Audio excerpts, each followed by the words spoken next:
एक नए सुबह जी शुरुआत जो पड़ाडो घर घर ॻोठ ॻोठ ऐं शहर शहर ताईं पहुचायो। शाल सिंध आबाद ऐं खुशहाल थिए, सिंधी माण्हू सुखियो ऐं सताबो थिए।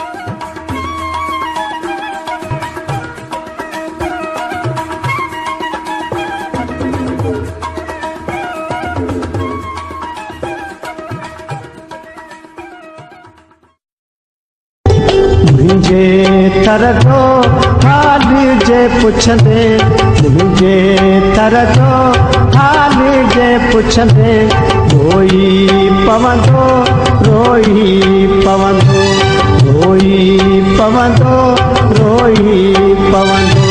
बरंदड़ा बर जो हाल जे पुछंदे, बरंदड़ा बर जो हाल जे पुछंदे, रोई पवंदो रोई पवंदो, रोई पवंदो रोई पवंदो।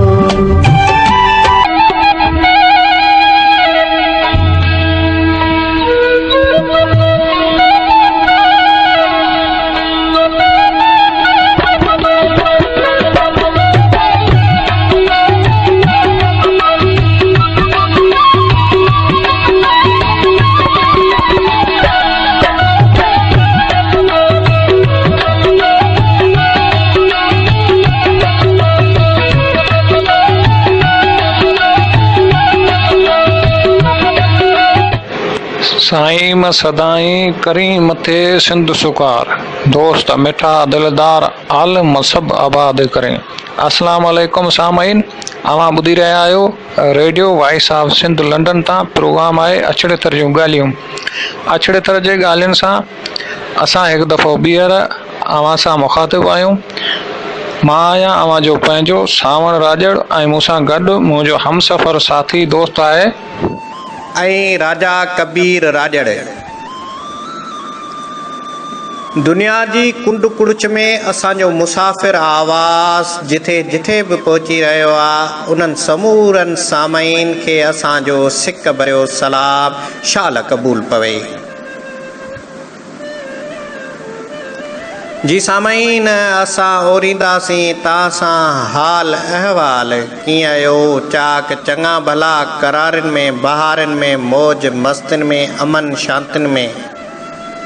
जी सामाइन, अवां जी समातुनि ताईं पहुची रहियो आवाज़ radio voice of Sindh London तां प्रोग्राम अछड़े थर जूं ॻाल्हियूं। प्रोग्राम अछड़े थर जूं ॻाल्हियूं में अॼु असां जेको मौज़ू खणी अवां अॻियां हाज़िर ख़िदमत थिया आहियूं, उहो आहे हुर तहरीक जो अहम किरदार अछड़े थर जी शख़्सियत शहीद शेखियो राजड़ ऐं संदसि साथी। जी कबीर, अछड़ो थर सामाइन खे अछड़ो थर प्रोग्राम में असां अछड़े थर जो सभ खां पहिरीं बुनियादी अछड़े थर जो तारफ़ कराईंदा हलूं त जीअं सामाइन खे बि मालूमात मिली सघे। अछड़े थर जो तारफ़ ईअं आहे जो सिंधी लैंग्वेज अथॉरिटी हैदराबाद सिंध पारां छपायल एनसाइक्लोपीडिया जेका सिंधियाना जी जिल्द नंबर 1 में अछड़े थर बाबति ज़िक्र हीअं मिले थो त सिंध में थर रीजन जेको हींअर थरपार करे सघिजे थो, जंहिंजी पखेड़ 22,000 चौरस किलोमीटरनि ते मुश्तमिल आहे, ऐं ॿियो नारा रीजन अछड़ो थर जेको 23,000 चौरस किलोमीटरनि में पखड़ियल आहे। सदियुनि खां वठी नारा रीजन खे मक़ामी माण्हू अछड़ो थर करे सॾनि था। अछड़ो थर सिंधुनि जे 5 ज़िलनि जंहिंमें ख़ासि करे सांगड़, नवाबशाह, खैरपुर, सखर, घोटकी खां वठी हिंदुस्तानी सरहदुनि ताईं पखड़ियल आहे। ही थर एराज़ी जे लिहाज़ खां बि थर रीजन यानी थरपार कर खां तमामु वॾो आहे।